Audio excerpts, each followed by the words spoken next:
Motorcycles like us. You get a lot of thumbs up in these. They people don't know what they are. Probably the greatest compliment we can get is they're like, when did Ford start making those?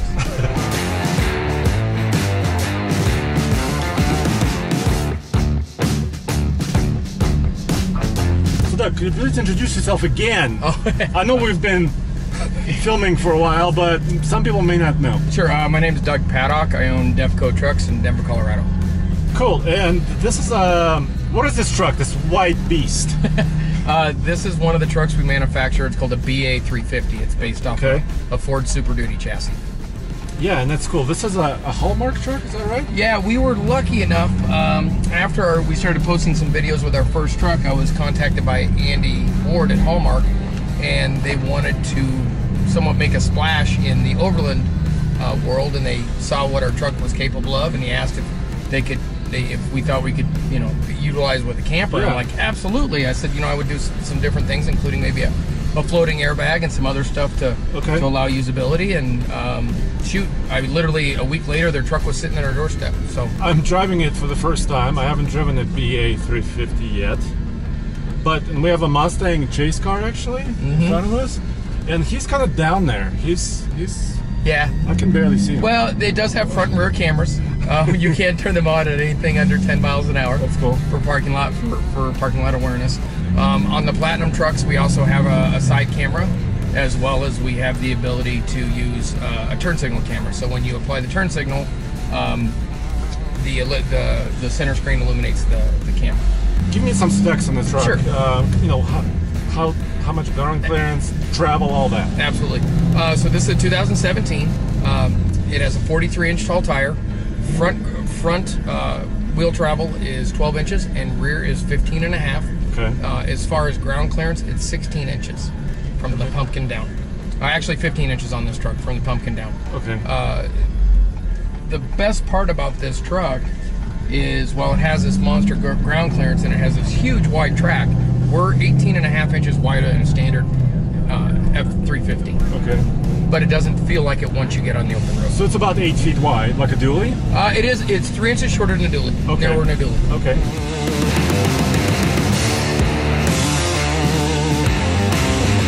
So tell me what you do with the body. I mean, how do you make these fenders? Absolutely. So these fenders were designed by us and manufactured by a company in Costa Mesa, California called Advanced Fiberglass. And they build the fenders as well as the hood. You can tell this is our hood, and it uses the bottom of a factory Super Duty hood, and it uses the top, a little bit of Raptor-esque, but it's our design. You can tell it squares up. It sits almost 2 inches in front of where a standard Super Duty is. But they fabricate them for us. They're all hand laid. It's a small mom and pop operation. They do these as well as the bed sides. And what's unique about the bed sides, they don't take any account for its usability. So they don't even bother to deal with the bed side, the cap, the top rails. Yeah. This uses the factory top rail.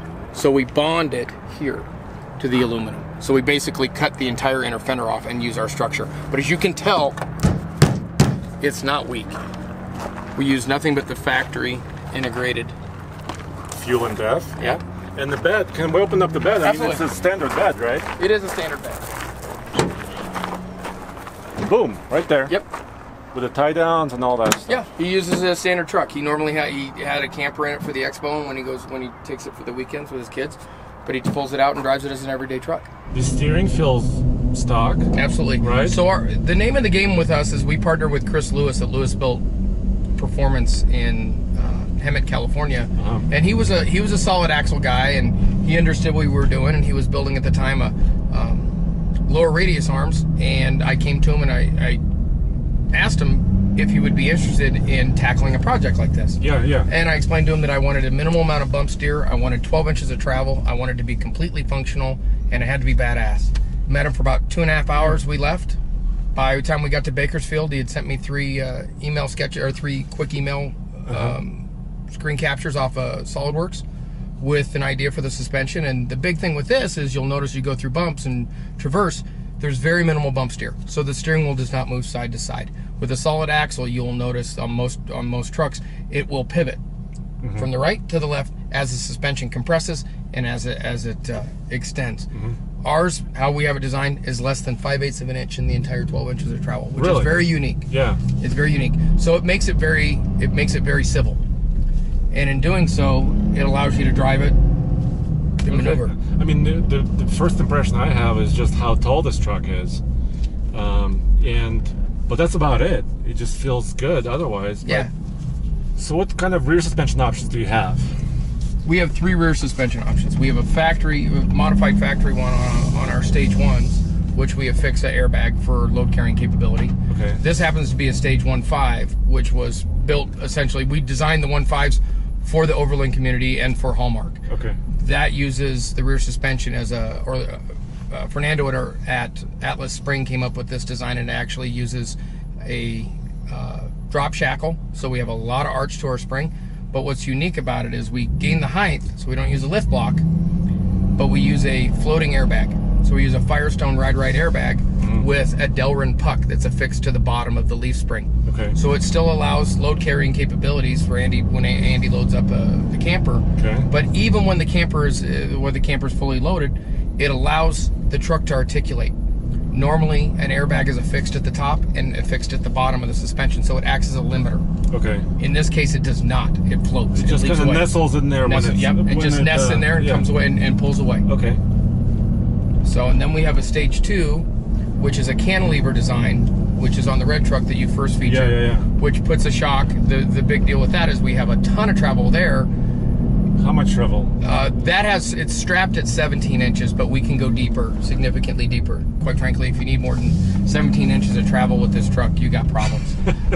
But it uses a cantilever, and with most extended travel trucks, the suspension is such that the shock absorber needs to be X long. And typically, if it's a 17-inch travel shock, it needs to be almost 40 inches of shock. Well, it's got to go somewhere. So typically, people that use the extended long travel suspension, they run the shock through the bed of the truck. Okay. That was what we did not want to do. We wanted a completely functional truck. Okay. So Chris came up with a cantilever. And the cantilever is not a brand new design by any means, but it's unique in a road-going everyday truck. So it essentially lays the shock absorber horizontal to the frame and works on a fulcrum on a lever. Okay. So it works essentially at for every 3/4 inch of the shock travels, the suspension travels an inch. So we only use a 12-inch travel shock, but it only moves about 8 inches through its entire range of travel. The cantilever allows for that, right? Yep, absolutely, and it's incredibly smooth. Although this truck rides fantastic, and that's much to the credit of Fernando at Atlas Suspension.